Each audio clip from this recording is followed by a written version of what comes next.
Why are we here tonight? Why are you here tonight? We believe that we all have a shared interest in our children, their education, their future. We wouldn't be here.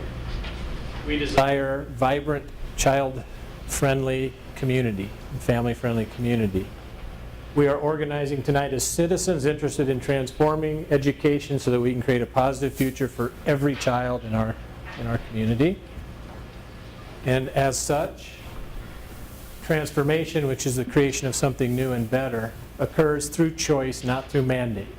And so that's an important element for us, is choice, not mandate. And so we come together tonight to talk about magnets, the possibility of magnets, and do some co-creation together.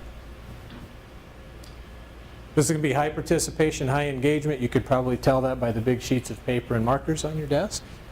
But we're going to try to minimize the talking at you and get you involved in helping us think through this issue. I'm going to spend just a few minutes laying some groundwork about what magnet schools are and are not, and what we're thinking about, so that we ground that, and then the rest of the work is going to be your creativity and thoughts and ideas put down on that paper. What are they? What are they not? At your table, there's a FAQ sheet. It's on engagecrschools.com as well. They're not all the answers, but they're responses to questions we've already asked ourselves or others have asked us. What I would tell you is there's plenty of research, as you know, on the internet. Please feel free to go out and conduct your own research on magnet schools. I would just caution you to pay extra attention to where the research is coming from. Obviously, peer-reviewed research is the strongest. You will find think tanks on both sides of the issue who do their own research, and to no surprise, the research always favors their side. So just always, it's good to read those, but just be very cautious as you look at the research there. There were 6 major studies about magnet schools done that have met the peer review standard and have been kind of compiled into one. And so when we get to some of that basic research, that's where I've drawn this stuff from. So what we want to first start with is our current assumptions here at the district about magnet schools, what they are not. These are assumptions. It means we want them challenged. We want to find out, are they valid or invalid? What assumptions are we missing? Those kind of things, but this is our starting point.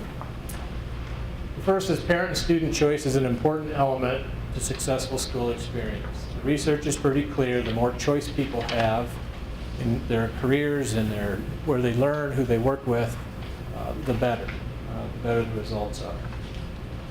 Tied with that, however, we believe we have a strong emphasis in our community for public schools, and that public schools are for the public good and a key to a strong democracy.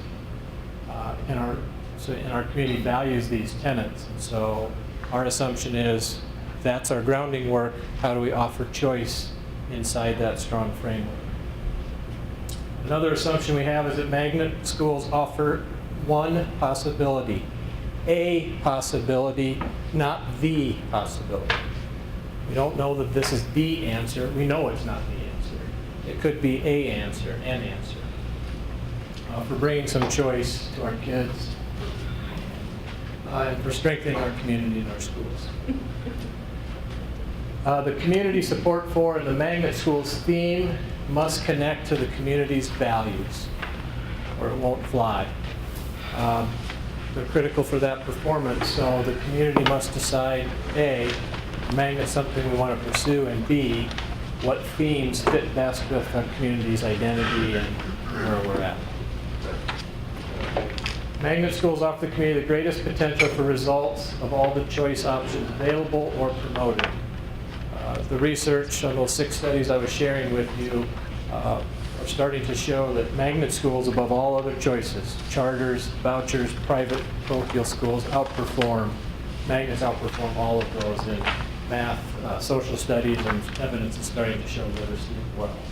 So that's why we're bringing this idea of magnets to the community to talk about. And it's our moral imperative to ensure that every child in our community is college, career, and community ready when they exit. So we are relentlessly pursuing any and all avenues to make sure that every child in this community is ready for that.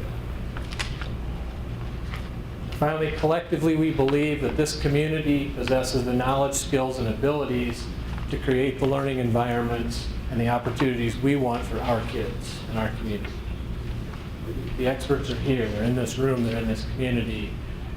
If we want this to happen, it will happen. So those are our assumptions. They're up for debate and challenge, adding, subtracting, those kind of things, but we wanted you to know where we're starting from, how we're thinking about this. Some magnet school research, as I was telling you about those 6 studies that seem to pop up the most often. Magnet schools tend to be associated with increased student achievement, higher levels of student motivation and satisfaction with their school experience, higher levels of teacher motivation and morale, and higher levels of parent satisfaction. They're more effective than charters, as I was telling you, traditional public schools, parochial and secular private, in reading and social studies. They strengthen the diversity and typically mirror the diversity of the community. There's some research beginning to emerge that charter schools actually promote white flight and make and decrease diversity in those places. And so this notion of magnets doing the opposite of that was appealing to us. Magnet students are less likely to be absent or skip school. Students graduate at higher rates. Magnets are effective at attracting and retaining homes and families in the community. 2.5 million children attend magnets in the United States. That's 2 times more than that are currently served in charter schools. You tend to find magnets in urban centers. You don't have a magnet school in Vinton because you have 2 elementaries and 1 middle school. It's all or nothing for them, right? In the urban schools, like we are, we have some flexibility there. So that's where you tend to see magnet schools. That's a bit of the research. That's the light version. That's not all of it. I encourage you to do your own research and look around. Our current thinking about magnet schools and criteria.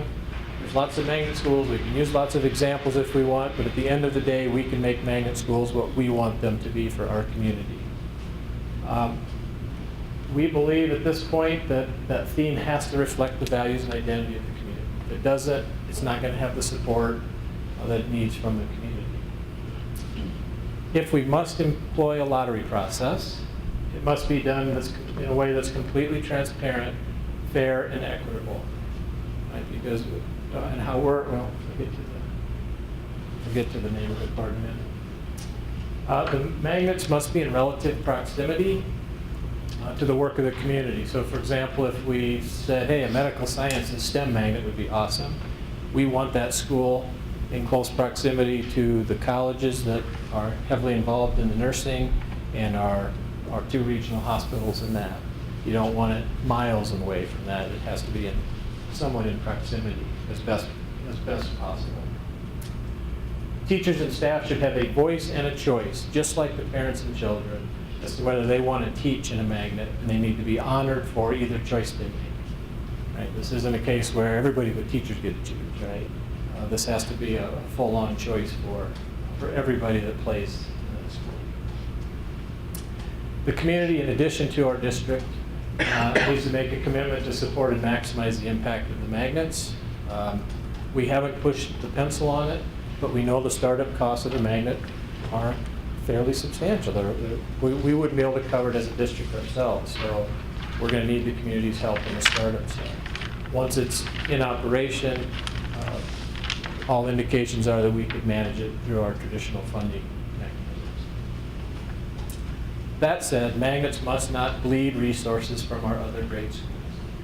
You don't develop a magnet and then starve all the other schools so that one school can be great. That's not who we are as a community. It's not who we are as a district.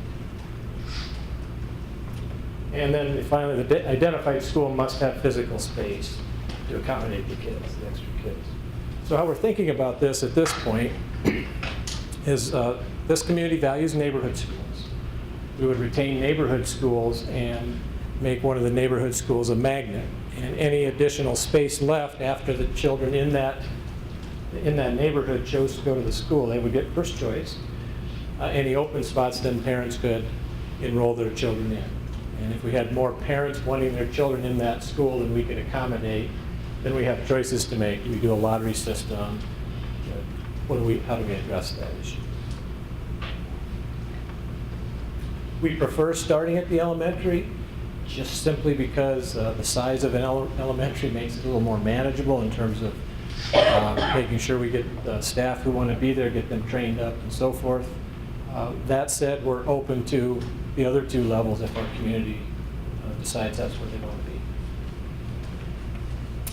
So some of our starter themes, and I emphasize starter, these are not etched in stone, they're just the best thinking that was available given the minds in the room at the time. All right? And so as we looked at our community, what is our community value and what is our community known for, these 3 or 4 themes seem to pop up. Again, you may have other cool themes that you want to pitch, and that's what we're looking for. But we wanted a place to start.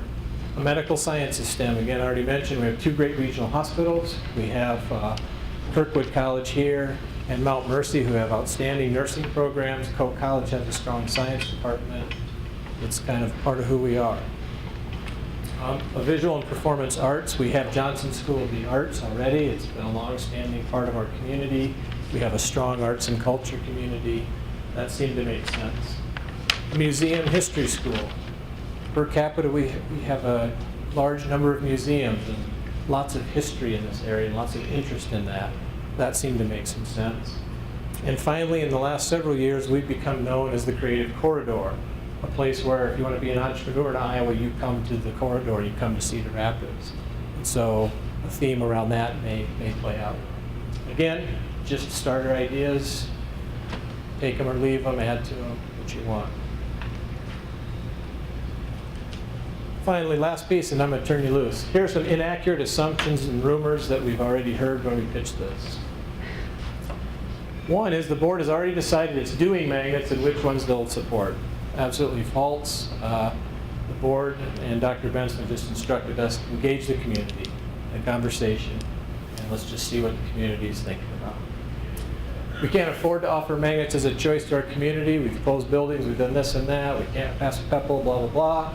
We can't afford it. We can afford anything we want if we want it bad enough. And so if this community says magnets are what we want, the funding will follow. We're not going to restrict our thinking about what our children need because of current financial situations. Right? We can't do it next year or 2 years from now. Maybe we can do it in 5, but we can't restrict our thinking because we don't think we can afford it. This means other schools wouldn't have programs of the magnet. I heard this one that, well, if they have an art magnet, does that mean art at Washington High School and Taft and all goes away? No, it's simply a theme. Art would be the anchoring theme of the school. We wouldn't strip all the art teachers out of all the other schools. Art's important for all the kids. Right? The 4 proposed are the only ones on the table. I've already addressed that one. The application process would be set up so that only the best applicants get in. Some magnet schools in the country do that. We don't believe that would be in our best interest as a community. We don't believe that's what our community values. We would want open, transparent, equitable way so that any parent in the community would have an equal chance of getting their kids in these magnets. The magnets do not have to meet all the same achievement standards and state mandates. That's false. It's part of the public school, just like any of the other schools. They would be accountable for all of the rules and regulations that all the other schools are. And finally, this process of a community conversation is just a ruse to say you were involved. They're going to do what they want anyway. Not true.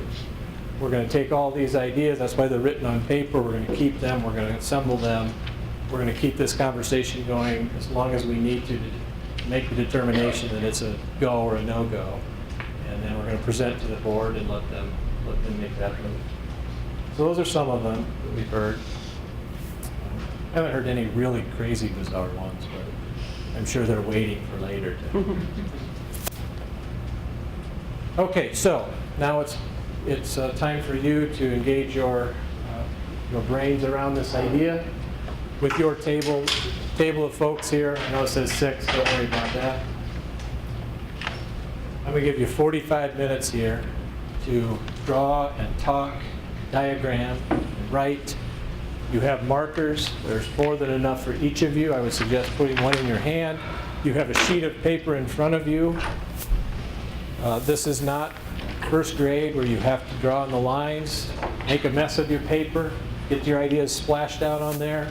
There are no dumb ideas. There are no crazy ideas. This is not the yeah, but time. That's a great idea, but I don't want to hear that. The buts come later, right?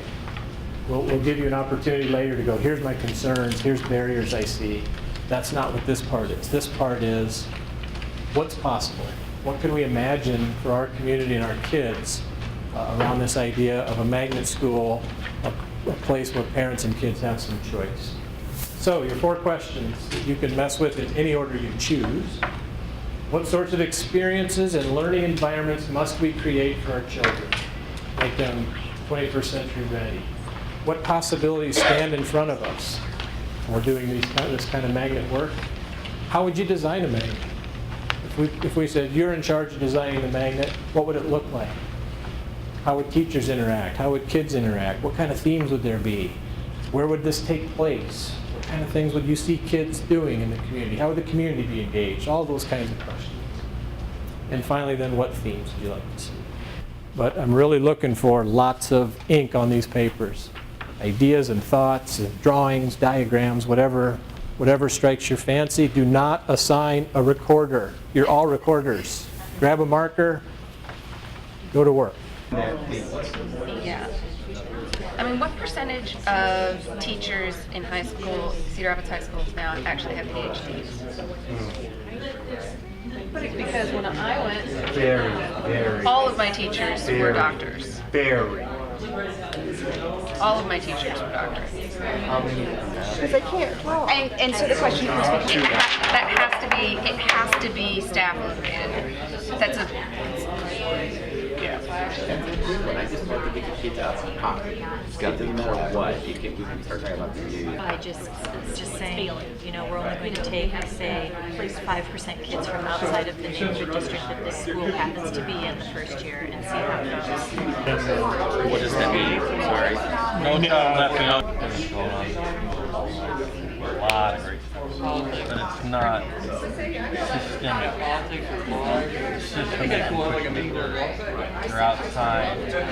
We want to switch to from the possibilities to what are the concerns, the barriers, the challenges that we would face doing some of the things that you imagined you wanted done. I would say, studying other magnet schools and places and say how they dealt with that and what's been successful in challenging that issue. Who does that?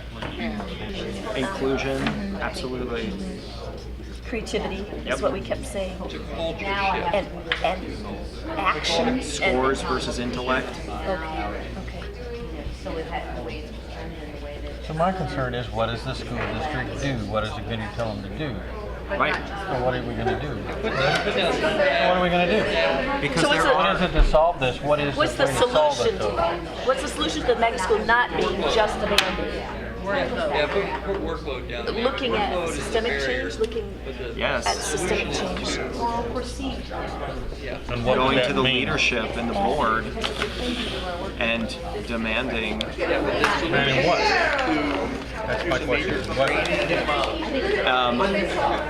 I would say strategic plans in diversity, inclusion, creativity, and score versus intellect, and expanded curriculum. Again, we have all kinds of ideas happening here, but one of the ideas we were really connected to is whatever a magnet school is, it really is connected to the community. And more than just that, like say if we said it was a performing arts school, that it's not just connected to the performing arts community, but that it's really a community school. Like where it's open to the neighborhood, it's open to the community. Like there would be events happening on a regular basis, and especially in this idea of the funding.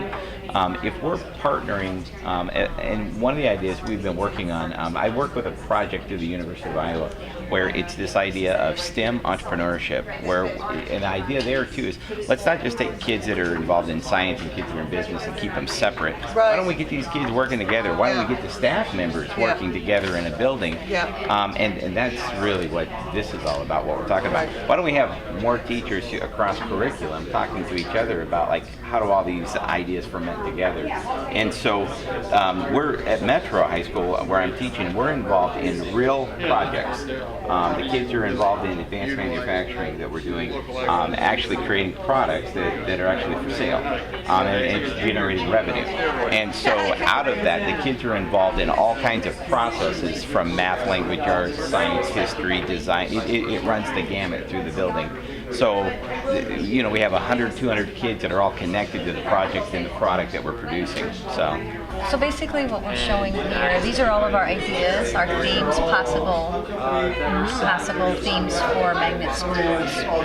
We talked a lot about, at this table we talked a lot about student engagement and the challenges that we sometimes have with engaging students, and how we felt magnet schools would perhaps be a viable solution for many kids with that engagement piece and the stamina piece. And then we also talked about kind of a shift a little bit for staff and maybe parents in how we're doing our work. We talked about a while back when I was in the classroom 15 or so years ago, ITI, Integrated Thematic Instruction, was very popular. Brain-based learning, or realizing that children have different strengths and have different capacities to learn depending on how their brains are wired. And we used to be really in tune to that integration of thematic areas and teaching to all the brain strengths. So they have academics. Magnet schools kind of swings us back in that direction. We felt like we've lost a little bit of that with accountability and No Child Left Behind. So we decided that we feel like we want kids that leave that are critical thinkers and are able to have solid rhetoric. And so we want engaged, active learning. And whether that's through an art school or a language school or a computer tech school, no matter what the formula is, we definitely want it to be a place where kids are walking in on Monday morning excited to be there. And they're walking out at the end of their time there, and we're training them to be lifelong learners. With the things that we want them to learn.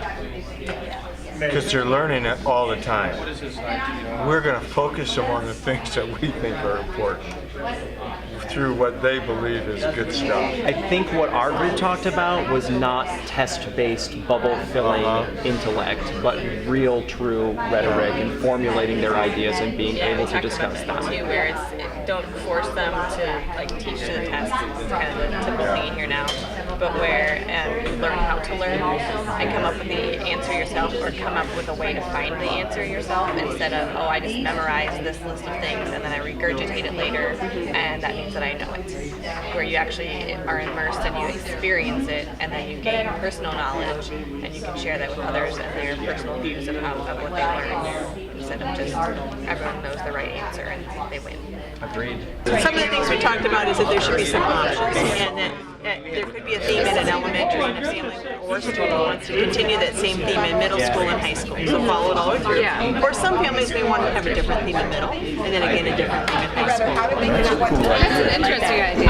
So the other thing that we talked about was just for themes, or maybe a mass communications theme or an environmental ecology theme. These are pillars, and the last group really pointed it out. These are things we're already doing in our schools and that we would continue to do in our magnet schools. We should be infusing technology. We are doing critical thinking. We are working collaboratively. Our health work will be somewhat student-centered, and we're focusing on the ag core. This piece is really partnering with them, not just for the financial piece of it, but for this piece of it, in that we need to be an integrated team of teachers teaching this theme, such as if I'm a language arts teacher at the high school level, I would team with an expert at the hospital to do something with medical science. Well, even with a math teacher. Yeah, or anybody. Yeah, it could be any content area. Absolutely. The wall, I want you to just do some nominal voting. At this point in time, I would say yes to magnets. Move forward. I would say I'm not sure yet, or I would say no to magnets. And if you would please put a Y, an NS, not sure, or an N on the post-it, so if it falls off. You have little post-it notes. I want you to take 3 of them. 3 of them each. And I want you to write 1 on one, 2 on the next one, and 3 on the third. unless I missed one, I went around and I looked at all the themes generated tonight, and they are up on this wall. Environmental education, outdoor ed theme, architectural design, trades and technology, mass communication, entrepreneurial, computer science, wellness, visual and performance arts, museum history, languages and culture magnet, advanced manufacturing magnet, medical sciences. What I would like you to do on your way out is rank. 1 goes to your top favorite, 2, 3 in the appropriate box. We're going to start to just get a sense over these next 5, 6 meetings where people are at. Okay? I'll make adjustments. This may be inappropriate to ask at this point, but someone on a follow-up question to one of our questions was asking, have we considered doing a couple of classrooms in an elementary school and a couple of, like, taking over just part of a school as opposed to the entire school? We could certainly do that. That has been some things that have been mentioned. You know, Okay. like middle school, could a team, one of the teams of the middle school be a theme? Okay. Absolutely. We're open to any and all of those kinds of things. Okay. Absolutely. Okay, I blew it. I kept you 4 minutes. A heartfelt thank you. Appreciate your time. I know how busy you are. I know how much other things you could be doing. Really appreciate your time. This point in time is that it's coming from the top down. And from past programs, I can't say that any of these other alternative learning programs and schools, and some of them have been very small, very limited programs, and some of them have been larger, but I don't think that any of them have really started from the top down. They've all been asked or encouraged from the bottom up, or from the middle, from the teachers and the administrators in. And so this is it's brilliant and it's exciting, and I'm very happy to be here.